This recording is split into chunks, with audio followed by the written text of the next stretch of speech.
HSC 26 batch অর্থাৎ তোমরা যারা এই বছর বিশ্ববিদ্যালয়ে ভর্তি পরীক্ষা দিবে তোমাদের জন্য আমাদের অ্যাডমিশন যে ব্যাচ শুরু হতে যাচ্ছে অর্থাৎ বিশ্ববিদ্যালয়ে ভর্তি প্রস্তুতির যে ব্যাচ সেই ব্যাচে তোমাদের ইংলিশ ইনস্ট্রাক্টর হিসাবে কে থাকবে এটা নিয়ে আমরা একটা পোস্ট করেছিলাম, তোমরা অনেকে কমেন্ট বক্সে গ্যাস করেছো।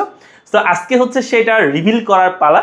সো আমি তোমাদেরকে এটা বলতে চাই, সেটা হচ্ছে যিনি আমাদের সাথে এই অ্যাডমিশন কোর্সে ইংলিশ ইনস্ট্রাক্টর হিসাবে থাকবেন তার রয়েছে দীর্ঘ এক যুগের অর্থাৎ 12 বছরের অভিজ্ঞতা।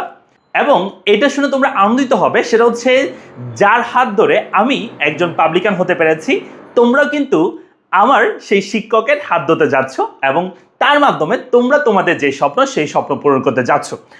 যার হাত ধরে হাজার হাজার শিক্ষার্থী পাবলিক বিশ্ববিদ্যালয়গুলোতে চান্স পেয়েছে। তো আশা করছি তোমার স্বপ্ন এবার পূরণ হবে। সো লেটস রিভিল দ্য আমাদের যে আইকন, আমাদের যে ইংলিশ ইনস্ট্রাক্টর, আমাদের English boss Shivam sir. So sir, welcome to পড়ালেখা। আসসালামু আলাইকুম। আমাদের এইচএসসি 26 ব্যাচের প্রিয় শিক্ষার্থী, বিশেষ করে আনোয়ার অনেক কথাই বললো, কিন্তু আসলে এত কিছু বাড়িয়ে বলার নাই। তবে আমি 2016 সাল থেকে এডমিশনের ইংলিশটা দেখে আসছি। প্রায় শত শত শিক্ষার্থীকে আমরা পড়িয়েছি যারা হচ্ছে এখন পাবলিক বিশ্ববিদ্যালয় থেকে বেরিয়ে জব সেক্টরে আছে, এবং আমাদের কৃতি শিক্ষার্থী আনোয়ারও কিন্তু পড়ালেখার এই ফাউন্ডার, আমাদের কৃতি শিক্ষার্থী।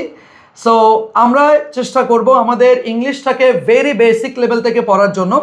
এখন তোমরা অনলাইনে একেবারে ইংলিশ টিচারের ছড়াছড়ি দেখতে পাবা, কিন্তু পারফেক্ট কিংবা রাইট এডুকেশন যেটা বলে সেটা কিন্তু আমরা কোনো জায়গায় পাচ্ছি না। কিন্তু আমরা এইচএসসি লেভেলে যেটা করি সেটা হচ্ছে একটা টিচারকে আমরা চেঞ্জ করে আরেকটা টিচার কাছে যেতে পারি, কিন্তু এডমিশন সিজন কিন্তু আমাদের অত সময় নাই।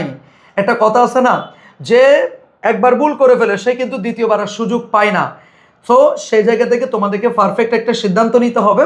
সো পড়ালেখার ইংলিশের পুরো দায়িত্ব জুড়ে রয়েছে আমি, এবং আমার এই 12 বছর ধরে যতগুলো অভিজ্ঞতা অর্জিত হয়েছে আমি প্রত্যেকটা অভিজ্ঞতা তোমাদের জন্য কাজে লাগাবো এবং আমি আমার সেরাটা দেওয়ার চেষ্টা করব। সো আমাদের ইংরেজির যেই কোর্স প্ল্যান এবং আমাদের বিডি ইউনিটের যে ফুল কোর্স, সেটার বিস্তারিত তোমরা খুব শীঘ্র দেখতে পাবা। সো দেখা হবে ক্লাসরুমে, আরও বিস্তারিত কথা হবে ইনশাল্লাহ। ইনশাআল্লাহ আমি তোমাদেরকে এতটুকু ভরসা দিতে পারি যে যেহেতু আমিও স্যারের স্টুডেন্ট, একদম অফলাইন আমি পড়েছি এবং এসএসসিতেও পড়েছি, অ্যাডমিশন টেস্টের সময় পড়েছি। আশা করছি তোমরা এই অ্যাডমিশন সময়টা যদি স্যারের সাথে থাকতে পারো, আমাদের বিডি ইউনিটের যে কোর্স ইংলিশ কোর্স বা ইংলিশ বাংলা জিকে এই কোর্সে থাকতে পারো, তাহলে তোমরা তোমাদের একটা সিট কনফার্ম করতে পারো বিশ্ববিদ্যালয়ে। আর একটা বিষয়, স্যার যেটা বলছিলেন যে যদি একবার ভুল হয় তাহলে সেই ভুলের মাসুল কিন্তু তোমাকে সারা জীবন দিতে হবে, কারণ এখানে ভুল করার ঘটনা সারা জীবনের কান্না। এখানে ভুল করার কোনো সুযোগ নাই, কারণ 3-4 মাসের প্রস্তুতিতে তোমাকে বিশ্ববিদ্যালয় প্রস্তুতি মানে বিশ্ববিদ্যালয়ের জন্য তোমাকে প্রস্তুত হতে হবে। তো তুমি যদি কোনো কারণে ভুল করে ফেলো, 2 মাস সময় চলে যায়, তাহলে তোমার পিছনে এসে যে আবার প্রস্তুতি নেবে সেই সুযোগ থাকে না। সো সবার জন্য শুভকামনা। আশা করছি সবাই আমাদের সাথেই থাকবে অ্যাডমিশন প্রোগ্রামে। সবাই ভালো থাকো, সুস্থ থাকো। আসসালামু আলাইকুম। আসসালামু আলাইকুম।